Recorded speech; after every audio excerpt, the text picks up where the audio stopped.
Friends, അപ്പോൾ ഈ കാണുന്ന മൾട്ടി സോക്കറ്റ് ഉണ്ടല്ലോ, നമ്മൾ ഷോപ്പിൽ നിന്നൊക്കെ വാങ്ങാൻ കിട്ടും. ഒരു കാരണവശാൽ ഈ സംഭവങ്ങൾ ഒരിക്കലും വീട്ടിൽ വാങ്ങി കൊടുക്കരുത്. കാരണം ഒരുപാട് പേർക്ക് അറിവില്ലായ്മ കൊണ്ട് ഇത് വാങ്ങി വീട്ടിൽ വെച്ച് കൊടുക്കുകയും ചെയ്യും. ഇതേപോലത്തെ പ്രശ്നങ്ങൾ വരും. അതേപോലെ തന്നെ 2 ദിവസം മുമ്പ് നിങ്ങൾ ന്യൂസിലൊക്കെ കേട്ടിട്ടുണ്ടാവും, ഒരു ബെഡ്റൂം മൊത്തത്തിൽ കത്തി എന്ന് പറഞ്ഞിട്ട്. കാരണം ഒരു ടോർച്ച് കുത്തിവെച്ചതാണ്.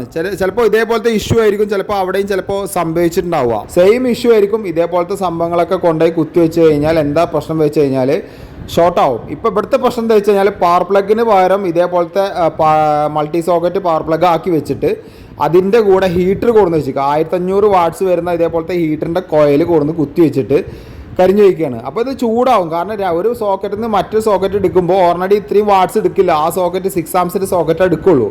അപ്പോൾ അങ്ങനത്തേനൊക്കെ പവർ പ്ലഗ് ഉപയോഗിക്കുക.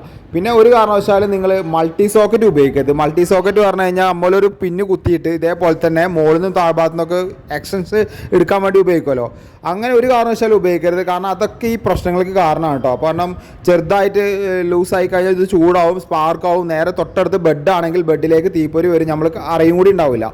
അപ്പോൾ ഏറ്റവും കൂടുതൽ ശ്രദ്ധിക്കേണ്ടത് അങ്ങനത്തെ കാര്യങ്ങളൊക്കെ ശ്രദ്ധിക്കണം. പിന്നെ അതേപോലെ നേരത്തെ പറഞ്ഞ പോലെ ആ സോക്കറ്റ് നിങ്ങൾ വാങ്ങിയിട്ടുണ്ടെങ്കിൽ ഇപ്പം തന്നെ അത് ദൂരെ കളയാതിരിക്കും ഏറ്റവും നല്ലത്. കാരണം അല്ലെങ്കിൽ പിന്നീട് അത് ഉപയോഗിച്ച് കഴിഞ്ഞാൽ ഇതേപോലത്തെ പ്രശ്നങ്ങൾ വരുന്നതാണ് കേട്ടോ. അപ്പോൾ ഈ വീഡിയോ ഇഷ്ടപ്പെടുകയാണെങ്കിൽ മാക്സിമം ഒന്ന് ഷെയർ ചെയ്ത് കൊടുക്കാം കേട്ടോ.